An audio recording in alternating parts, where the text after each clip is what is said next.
Oh iki menungsane.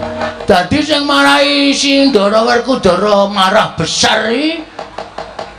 Kowe ya sinuwun. Lho, Bagong matane mendhong apa? Mendana wae. Sinuwun pun to Dewa Dawa karo Petruk sing marahi Ndara Werkudara nesu gedhe nundung Drasdewa iki merga dijontrot ucape Narendra Mandura Prabu Baladewa.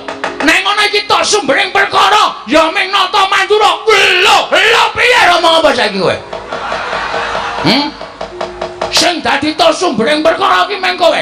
Nek kowe ora nesu-nesu, terus kowe ora ngubupi penggalih Ndara Werkudara, ora bakal lakon kahanane nungsang puyang kaya ngene. Lho, sejatine aku ki men ngandhake nek Sedewa ki wani karo Yai Prabu Kresna. Aku ora trima Yai Prabu Kresna ki diwani karo Sedewa. Tan trimamu kowe aja terus ngembek karo Ndara Werkudara. Kowe sing salah, Bol. Lho. Bol piye? Jenengmu Baladewa tundang bol kok ora gelem. Mula ganti bangkean.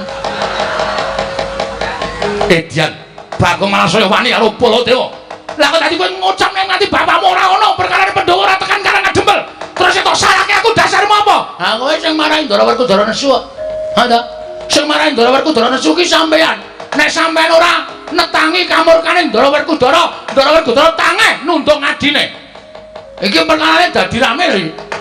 Iki ora mung sepele tekan kene. Tinimbangane Bagong ora iso mboyong Pandhawa tekan Karang Kadempel luwung Bagong mati nang negara Ngamarta. Bangane Bagong weruh bapak tekaning pati ora kelakon penjangkan. Heeh ora, Tru. Nek arep mati ya. Waduh. Tru mbok sing apik cangkeme, Tru. Aku wis gleleng banget. Oh ya muni ngono. Anakku cilik-cilik